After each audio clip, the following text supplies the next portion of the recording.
What's up, YouTube? Capital G here. Alright guys, today I want to talk about why I hate the Duelist terminals and the Hidden Arsenal packs. There are a bunch of different reasons why I hate these two colossal clusterfucks that Konami calls products. They remind me of the NFL preseason games. It's like, well, the starters only play for 1 quarter, so why the hell do they cost the same price as the regular season games? Like, you look at these sets and it's like, yeah, they've got some really cool archetypes in them, and you know, it's very nice to be able to construct new things. And a lot of these hidden arsenals and duelist terminals, like, they have really good extra deck cards. I mean, I'm talking Ally of Justice, CATASTOR, Mistworm, TRISHULA, LAVALVAL Chain, DAIGUSTO, EMERAL, and it's like, wow, if I get one of those, that's completely awesome. Oh wait, I can't use these cards until they're mass release, so I don't really see the whole hype about it. Like, and then you get these rarity hordes who like want to really overvalue and overcharge for the cards. It's like, you do realize you can't use that card for like another 3 months, right? And then when you can use it, everybody and their mama's gonna fucking have it. So like, your $200 card is now like 30 bucks, but you're still overvaluing it. So I really don't understand that. You know, remember when Trishula came out and Dual Terminal and Chris Bulling was selling them on eBay for like $200, and I couldn't make any fucking sense of it. It's like, okay, because it's an ultra rare instead of a secret rare, people are going to pay $200 for a card that you can't even use. Another thing that I don't like is these sets remind me of those Dark Beginning and Dark Revelation sets that Konami used to do. Like, it's like, yeah, okay, well, they released these cards and these really awesome rarities like, you know, Treeborn Frog and ultra rare and Bountiful Artemis and super rare.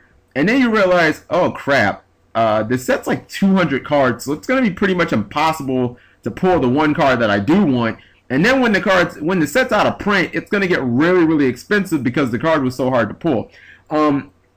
Another thing that I really can't stand is the fact that I can't seem to understand like the conversion rate. Like, I never know what the fuck is coming out in these damn things, because they're not like the regular sets where I can just look into OCG and say, oh, these cards were in it, so this card is going to be in it too.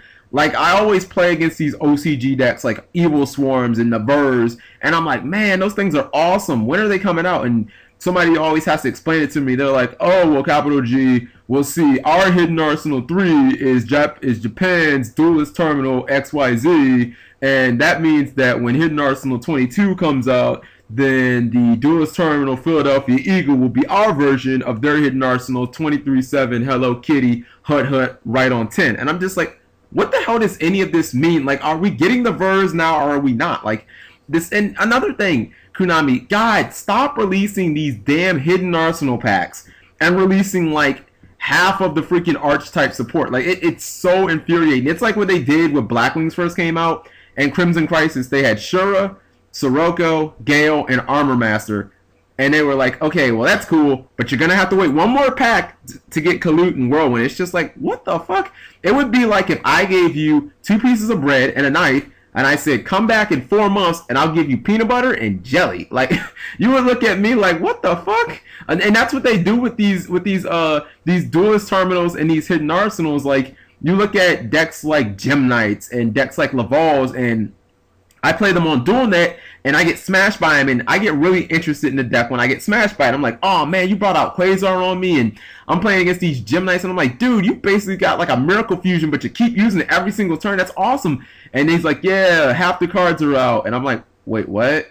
He's like, yeah, the other half come out in 6 months. And I'm like, well, that's fucking retarded. Like, why do Gem Knights have Gem Knight Fusion or whatever it's called? Like, why is that card out, but like all the other good fusion monsters aren't out? It's like, how do you construct a deck? I really don't get it. Now, me personally, I am a ultra rare rarity whore, like for ultra rare cards only. Like, it is kind of nice when you can get some of these cards like Worm King, you can get them in ultra rare out of the Duelist Terminal, but I mean, it's not at the point where these rarity whores, they overvalue these cards. It's like when Brio was released, mass release, and then people were like, oh yeah, but my Duelist Terminal Brio is like that's like $90, and I'm just like, wait, so if a regular secret Brio is $30, and how is your ultra rare with some fucking, you know, glitter on it like $90? And they're like, oh, because it's dual terminal, it's dual terminal ultra. I'm like, you know what? Like, fuck your extra $60 value, fuck your California surfing boy accent, and fuck your Boronic. Like, it makes you not even want to deal with this. So I mean, I look at the hidden arsenals and I'm like, why don't they just make hidden arsenals? Like, why don't they just make a Gem Knight hidden arsenal and then like a freaking Laval Hidden Arsenal. Like, why do they keep releasing these archetypes like 5 cards at a time? It makes it completely impossible to actually build these decks. And then when you do actually play at the dueling terminals, on the one time that you do actually pull a good card, it's like, oh wait, I can't use my DAIGUSTO Emerald because it's not legal until everybody else has one. So what's the fucking point of even having it? I don't know. Just let me know what you guys think of this. You know, I love the archetypes. I think Gem Knights and Worms are awesome. I just don't like how these two products are constructed. Like, they're just retarded, in my opinion. Thanks for watching as always.